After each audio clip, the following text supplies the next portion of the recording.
Hi, welcome to Portage County Matters. I'm Patty Dreier, Portage County Executive. This is a show that we have every single month here in Portage County to help keep you informed about what's happening in your community and how you can get involved.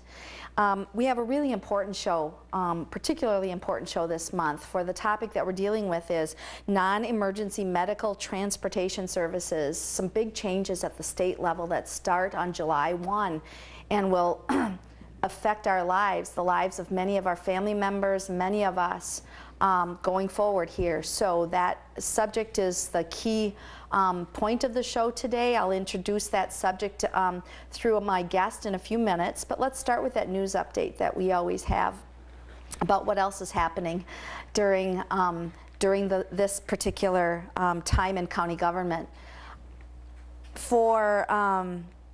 For last month, too, I wanted to mention that Gary Speckman was mentioned as the guest that I would have this month, and because of the urgent issue with transportation services in the state and this change, we wanted to move this show up first and then have Gary Speckman come next month, so I look forward to that. I'm sure you will, too. Well, let's start with news about the McDill Dam. It's no surprise to most of us sitting here, if you've been watching the news or reading the newspaper, that County HH has closed over the McDill Dam, and that dam is leaking. And so basically, what I'd like to do is just give you a few other facts about it and tell you where we are so far. The dam under the road is leaking, and we can't be sure how safe the road is, and that's the reason that the road is closed. Until the problem is fixed, we can't open the road, and the drawdown of water is necessary in order to allow the engineers to get to the bottom of the dam and the problem, looking at what the whole issue is and then how to fix it. And so the dam, well, the drawdown has been happening for quite some time now, and it's to be completed around July 1. So this show is airing for the whole month of July. By now, when you see the show, the drawdown should be complete. And like I said, we don't know what the full extent of the problem is yet. It'll cost about $20,000 to do the engineering studies to determine the extent of the problem and then get to the idea of how much would it cost to fix whatever that extent of the problem is. So basically, in trying to figure this out, there's some different methods that'll be used, and one of them is to take borings, basically soil core samples, back to the laboratory to test to see how the construction of the bridge of the dam looks, and then be able to make some decisions from there. The dam is owned by the Village of Whiting, and the road over it is owned by the county. And so, you know, it's a complicated thing to work ourselves through this as quickly as possible. The McDill District, Lake District, is a district of landowners that own land around McDill Pond. 156 of the McDill landowners are residents of the city of Stevens Point, and 20 of those landowners, tax-paying parcels, if you would, are residents of the Village of Whiting. The McDill Lake District has offered $10,000 toward the $20,000 needed for the engineers to identify what the problem is, so long as the village also seeks assistance, funding assistance from the city, the county, and the Department of Transportation. There are many, many aspects to this issue, and we're working through it as quickly as we can. The issues involve environment and health and economy and emergency access and routine transportation issues. And so I want you all to know that I'm working as hard as I can, as this is a top priority, an issue in my office. We'll get HH open as soon as we can. A different subject, transition planning, something I've talked about in past months as well. Now, the governor passed the budget, but still in accordance with the governor's budget repair bill, we need to look forward to that new normal that's to begin on October 1 in Portage County government that relates to how do we transition from the collective bargaining agreements we've known for decades in the past to the new future of different personnel policies and so on and so forth that replace those collective bargaining agreements now. And so on October 1, 6 of our 7 collective bargaining agreements will end, and we'll need to be ready to roll with the new personnel policies and human human resource management principles and practices that we're ready to go with. And so we've got about 40 people working on this in county government, including staff, elected officials, and workers from all departments. And they're on administrative teams, advisory teams, and transition teams taking on this monumental tasks. One of the things I wanted you to know is that I have learned recently that other counties are looking to Portage County for the model that we're using, and it's kind of great to have our county be setting an example. So anyway, I want to send my thanks and gratitude out to everybody that's working really hard on top of everything else they're doing to make it through these kinds of times in county government, to actually add this whole job on top of it and to help us all move forward. So again, thank you very, very much to all of those folks. Our deputies' contract was approved last month in June with a 0% wage increase through December 31st of this year, 2011. So they came in line with all of our other union contracts this year at 0%. So I wanted to share that with everybody and to thank the deputies for working with us as well. A different item on surplus, non-vehicle surplus items. You might remember when Portage County used to hold rummage sales to get rid of old stuff that was in our basements and no longer needed in county government, such as desks and chairs and stuff like that. And we no longer offer rummage sales because of the staff costs and the logistics involved, but what we do have now is a contract with UW-Stevens Point Surplus to bring out our stuff there on a regular basis. And so you can go to the UW-Stevens Point Surplus store located on Division Street next to Hardee's by campus, and you'll be able to do some looking around for some great buys when everybody's pinching pennies about now. Right now we're expecting that there's going to be a major spring cleaning in our basements and our back storage areas in county government. We haven't taken care of surplus things in well over a year because of some of the issues in our purchasing department that helps to deal with disposal of items. And so please check out UW-Stevens Point Surplus soon, and you should be able to find a whole bunch of stuff to help you stretch your dollars. Solid Waste Board update. Many of you know that we are very much involved in a solid waste study here in Portage County since over a year ago when we started to get that ball rolling out of my office in cooperation with the Solid Waste Board. And as many of you also probably know, Veolia is our contractor in Portage County through 2019 to help us process recyclables through our material recycling facility. We call that the MRF, our material recycling facility down in Plover. It's located near the highway department on County Trunk B. And anyway, Veolia has installed about $1 million of equipment this year at their cost. They're charging a processing fee, but then they also share revenues generated with all of us here in Portage County. Veolia has contacted us with an interest in purchasing the MRF building, and the initial cost-benefit analyses and considerations have been taken into consideration by the Solid Waste Management Board, and they voted unanimously in late June to explore the sale of the material recovery facility building, the real estate that is, with the first step being that we would solicit input from all of the partner municipalities that are involved in our recycling agreements here in Portage County. And so John Holdridge, the chair of the town of Hull, who's our town representative on the solid waste board, will be hosting a meeting this month of all of our solid waste recycling partners in our consortium of about 20 municipalities. And so we'll start exploring the option of selling, talking it over, and seeing what all of the communities across Portage County feel about that. This is a serious deliberation, and you know, it's a really important decision for all of us to make here in Portage County. So make sure that you express your concerns and your interests or participate in the discussion at your municipal level. State of the County. This month I'll be presenting the State of the County address to the County Board on July 19th. On or after that date, you're going to be able to get a a copy of the presentation. If you can't attend that county board meeting, you'll be able to get a copy of the presentation on the county website or from my office. So let us know how we can help you stay abreast of what's going on in Portage County. And now what I'd like to do is to get to our guest today and the important topic of non-emergency medical transportation changes in our county effective July 1, so starting now. So to my guest today, David Adamczak is here. He's our Mobility Management Director with the Aging and Disability Resource Center here in Portage County, and that's the center that's co-located with Lincoln Center that many of you are really familiar with, I'm sure.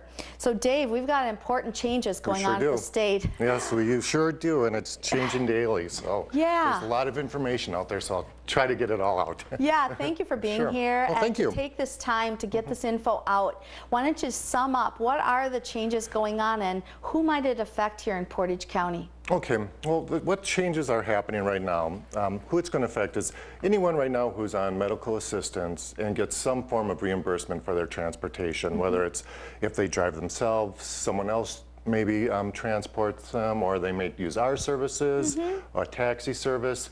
Right now, all that is changing for their medical needs. And most of these people are, you'll know it if you have a Forward Health card. Forward Health card? Yes, and I'm sorry I don't have an example of that, but if you get the newsletter, and if you can see this, I don't know if you can, the Forward Health. Those are members. If you have that card, you should start looking into it, because there's a lot of programs underneath that, like Medicaid and the Badger Care Plus programs, and there's 4 or 5 of those programs involved in that, and only some are and some aren't. So it's kind of confusing. It's complicated, it sounds like. So what we're trying to do with last I heard when I had you and Janet Zander, the director of the Aging and Disability Resource Center, in my office, and we were trying to get the news out in the newspaper. Correct. One of the things that I thought was really neat was that the ADRC, that the staff at the Aging and Disability Resource Center are helping to get trainings put together to help educate people about how to tap the services they have coming to them to adapt to these changes. And I think that's a really important message for folks. Yes, we've already had 2 of the forums, very good turnout, just answering some of these questions. And I think I will continue to do that once I see the need, because to be honest, Patty, right now there's a lot of people that don't know that this is coming. Forward Health also didn't get out their newsletter. I think there's like at least 12 counties that haven't received it. They might have at this point in time now, but I mean, this is coming up really soon, and people have a lot of questions. And you didn't get, if I understand right, you didn't get but only a couple of weeks to roll out the change and to know when this was going to happen, because the details weren't determined at the state level. So it sort of passed along this real urgency at the county level to get the info out. And again, I'm sorry that it happens that way for us and for our citizens sometimes, but we just have to do the best we can.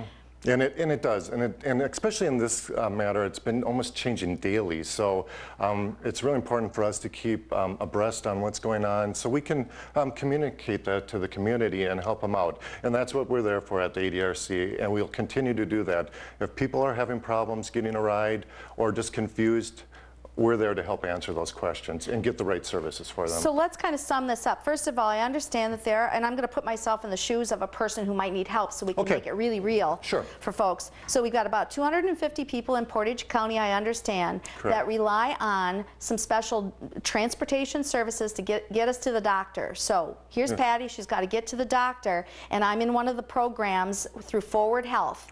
Okay. Now, what do I do now compared to what did I used to do a little bit later, a little bit before, so that I can kind of make the connection here about how changes have come about? Okay. Well, first, what you probably used to do was just call the ADRC, and we would arrange the transportation. We had coordinated with whatever provider was going to provide that service. It's a volunteer driver or whatever, right? And the billing, everything was taken care of through the state, and it was like a one-stop shopping center for your rides. Now what's going to happen is you have to find out first what kind of MA you have. So MA means? Your medical assistance. There you go. Acronym land here. Exactly. We use these terms all the time. It becomes second nature, and you don't even realize that. But so you have to determine that, and a lot of people don't know. So you can help them? So you can help them if they call you? You can call. And then what do I do? Let's say I have to go to the doctor next week. What do I do? Well, if you're under fall under Logisticare. And now this Logisticare is a managed brokerage system for the state of Wisconsin. So now that's complicated. So Logisticare, a managed broker, transportation broker. So it's like a central call center, I think. Correct. Okay. All right. So they're going to be my call, my place that I call if I need a ride, and then they Logisticare people help me figure out a resource, or how does it go? Correct. Okay, so what you do is, if you're following this pattern, I would even just try to call them and we'll get that number out. And they would first ask your name, get your Ford Health Card number, so you need to have that. Available when you call, right? Exactly. Okay. Then they'll look up your eligibility. And at that time, they can tell you, yes, Patty, you fall into this parameter. Because now you have to realize, people get different transportation paid for through MA. It's not always just medical. Logisticare is managing the medical, so you would call them. So you fall under their parameters. You'd call them for that. But if you say you have to go grocery shopping, well, then you'd call me. Okay, and it before used you to would be that I could call one place and have a chance to get some help. Correct. Okay, so here I am. I'm Patty. I've got to go to the doctor. I qualify for one of the programs. Okay. And when I make the phone call to this number, how do I know what number to call in the first place? This information should have been out with the Ford Health, and Logisticare was supposed to send it out to the members that... In a letter? Yes, in a letter. Now, we've heard that not everyone has received that, so you could call us to get the 1-800 number. If you look on the Post, which we'll talk about later, that's our newsletter from the Aging and Disability Resource Center. The numbers are in there to call. All right. And so you would call this number then and say you're okay to go. They're going to ask you at least 30 questions to get this transportation. What they're going to try to do is get the most efficient transportation for them. See, what Logisticare is, they're from Atlanta, and they got paid up front. It's like, they call it a capitative rate. So there are 1.2 million people right now in Wisconsin basically on medical assistance.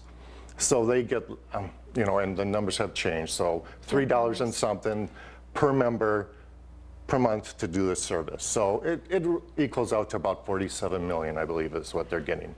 Okay, so now they're going to manage this. So when you call in, they're going to say, well, can you drive yourself? Do you go to, like... And I'll say, nope, church? I can't. Okay. So then what? Okay, so you can't. Do you have, live near a bus, a quarter mile from a bus stop? I'm in the town of Hull. I don't have a bus. Okay. Do you have a friend that could drive you, or a son, daughter that could drive you? So I'm going to step into the shoes of somebody that says, no, I don't have anyone else to drive me. That's why I always had to have help before. Okay, so now we've determined that you cannot get a ride on your own. Okay. Okay, that's the first one. Now, what kind of transportation do you need? Are you in a wheelchair? I'm in a wheelchair. Okay, you're in a wheelchair. Do you have a ramp accessible to your home? Yes, I do. Okay, what side of it? What door is it? Questions like that. Do you need help getting from the house to the vehicle, or can you get to the curb? So lots of questions about this. Exactly. Now let's say you got to know where I'm going, right? Yes. And I understand that you're going to ask me a question, so I have to go to the doctor. I have to go to Marshfield Clinic. And that'll be, it's actually a 4-page process that they'll ask you, and that's on the 3rd page. So they'll be, where are you going, Patty? I'm going to Marshfield Clinic, and then what? What's your doctor's name? Okay, I can answer that one. What's your doctor's address? Oh my goodness, I don't know. I would have to look it up. Yes. At that time, they could disconnect the phone and say, please call back when you get that information. Oh wow, now, I'd have to go through all my questions again, yeah, you think? but I've heard in a few since they have helped out, where they have looked up. But the busier they get, the less likely they are to do that. Okay, so there's going to be information as a user, as a person who needs a ride to the doctor, that I'm going to have to be able to have available in front of me to be ready to tap it when I need it, when that person goes through that script on the telephone. This person isn't located in our community, I understand. Where are they located? There's going to be a Madison call center. Madison. Yep, that's what they're setting up right now. And Madison, Wisconsin. if you call between the hours of 7 a.m. and 6 p.m., you can probably get someone in Madison. After that, you would get someone probably in Georgia. Georgia? Like, they're not going to know where Marshfield Clinic is. No, they'll be like, well, exactly. Yeah. they'll probably don't even know where Wisconsin is. So how are they going to know where Marshfield is? So. Oh, I hope they know where Wisconsin is. So you could have difficulties then at that time because of, they don't know the geography, who the providers are. They're just looking up on their script what they have. So, okay. Okay, so here's what, all right, so here's what let me just repeat back. I'm going to again think like my mom. I used to help her with transportation. Sure. Actually, we did call and use Aging and Disability Resource Center transportation way back when my mom was still alive. And she was physically disabled. Okay. Okay, and so what it sounds like is the systems changed. What used to be a local place to call with local people who knew you is no longer a local system. The other thing is when you call into a call center, then you have to have certain information available. You got to know where to call and what to have available to tap the system efficiently and make sure that you don't lose out on understanding how it's supposed to go and what's the best scenario. So with that said, you're here at the Aging and Disability Resource Center, Dave. Yes, correct. As Mobility Management Director, among other great people over there who are so helpful. It's a great program. To be kind of like our local connection, to get us trained at how to use it, make sure we know the phone number and how to understand the changes. Yes. What would be the number that a person could call if they wanted to get some help from you, and then we can talk about some of the other parameters. I would call the general number, which is 715-346-1401. 1401 is the last 1401. Okay. Yes, call there and they will direct the call to the right person to help them out. So that's what you want to know. And another thing, I know we're kind of limited on time. Sure.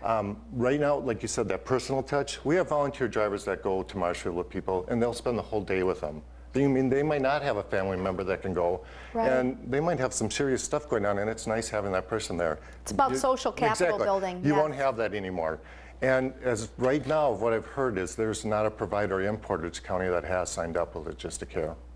So where will these drivers come from? Well, Executive has to provide transportation. They are paid to do that. So they could, if they wanted to, bring outside providers from other states in to do this work. Wow, and they're, I know of local business owners that we've talked with. I've been on the Transportation Coordinating Committee here in Portage County, and I know that they were really concerned because of how it affects their business, the local economy.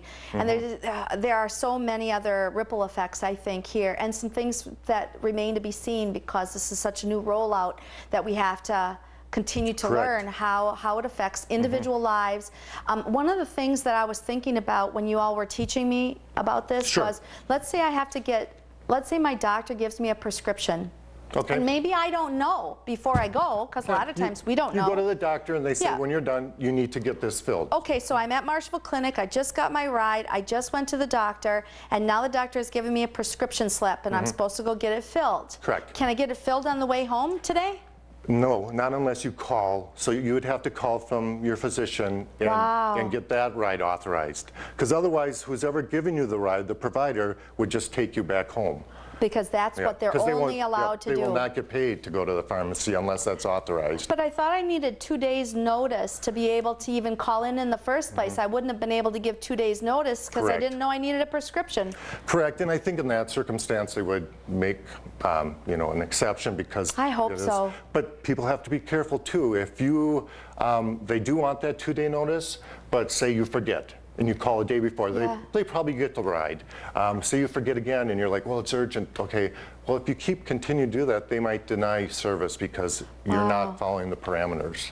So, all right, so if I'm going... Or make you reschedule, I should say, too. They might just do that. So if I think I might need a prescription, maybe I learned to use a system to say, you know what, I'm going to go to the doctor. I usually get a new prescription. I usually have to stop off for some medications because otherwise I have to delay in even getting a chance to get my medicine, and that's not the best quality of care answer either. Yes, and people also, who get regular medication that can't have it called in. So say it's something a little higher dose, or and they have to go to the doctor to get the script. You got to call that too to get that covered. Otherwise, they won't cover that right to pick up that paper and go to the pharmacy either. So you'd have to make arrangements for that. So. Well, all right. So I'm going back to my mom's scenario here for a second. Sure. Okay. As Mom got older, she wasn't necessarily as able to take care of answering all the questions on the phone for That's a good herself point. the way that she used to. Sure. And so one of the things that I would often do is to assist her, sit by her and assist her and work with her on that. I'm going to guess, as complicated and different as this is, that there are going to be a lot of families that really need to take care of Mom, Dad, Grandma, Aunt, and whoever to guide them through these changes, to help alert them about these changes, and then to guide them, because otherwise we could have folks that are missing medical appointments, missing medical care, and disrupting and getting sicker instead of better. Yes, and that could happen because people could get scared off or just say, I'm just not going, it's too much of a hassle. And before they do that, please call us at the ADRC, 1401. Call us, let us help you. Let us help you get that transportation. Another note too, Patty, is that you could call for your mother. The person does not have to make their own call. A loved one can, a friend, someone, if they're a little nervous about doing it, they could have someone that they trust do it. So they can get that ride that they need. So one of the important things that we kind of mentioned before, the Aging and Disability Resource Center puts out the post, and many of us have seen this in the community. I just got this copy through the buyer's guide when it was inserted in all the buyer's guides at the end of June for the whole month of July, and I think that's a pretty common practice. But I can also get copies over at the Aging and Disability Resource Center, the Lincoln Center location, because there's always extras sitting right at the front table when you walk in the door. So if anybody's out there that wants to understand more about this new non-emergency medical transportation system that's starting on July 1 in across the whole state of Wisconsin, and certainly right here in Portage County, that you could start and get this information and read it, share it with your loved ones who may have medical assistance transportation needs. I think that's a really good place to start, and then to know that you're right here on staff, waiting, ready to help. Exactly. And that's what we're doing. We're leaving our phones open and everything because we know we've already been getting quite a few phone calls and helping people out.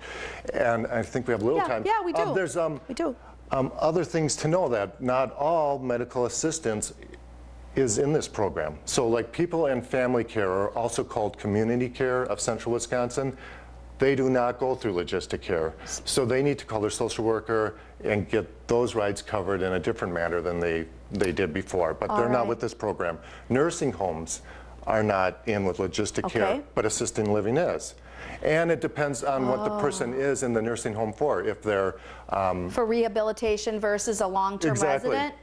And they have to know if their status has changed, and they have to get it changed to get the ride. So it is very complicated, and the people at the front desk might not know these things, and so that's why you're here. Exactly. That's why Portage County government is here.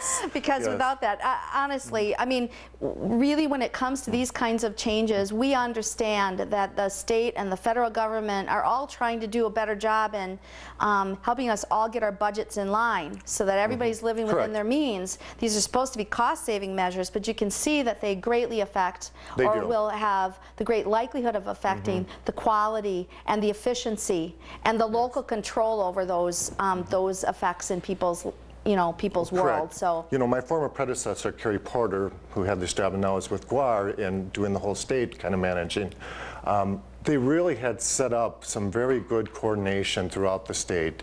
And we worked very well with Wood, Marathon, all the surrounding counties, pooling our resources to make efficient rides, and right now that's kind of being pulled apart. So we're trying to help work with the system. It's new, and you're always going to have problems with that. And I understand, you're correct, that we need to look at our physical budgets and put them in line, but we had a very good thing going. So we're trying to keep that going, and we want to keep that communication going with our clientele to help them, to make sure that they're still getting these services that they need. Especially when often these are the frail, the elderly, that may not have, a chance to really understand all of this complicatedness or these changes for themselves. So we're here to help, and I hope that folks will give us a call over to the Aging and Disability Resource Center to ask. To let you know that next month, again, Gary Speckman's going to be joining us to talk about Portage County parks, especially what's going on with the changes out at Standing Rocks Park. And I think those are exciting, and also we'll still have some time yet in the camping and the hiking season, the fishing season, and so on. And so I'm looking forward to that. But how about some closing words here as we start to wrap up the show, Dave? We've got lots of changes. We're trying to do the best we can. We know that we can't have the world and have it all either. No. So you're going to help us along the way. Yes, I am. And another big point too is if you're experiencing difficulties or you need just any kind of help, let us know, because we're tracking that and helping the state track that, inform them what's going on so they can improve the system. Wonderful. You know, big thing, get a hold of us. A great way for folks to help shape the future. Exactly. Yeah. Thank you so very much for being here, for what you do to help all of our folks who need some medical help. Sure. All right. Well, thanks everybody for joining us. I look forward to seeing you next month in August with Gary Speckman and Portage County Parks.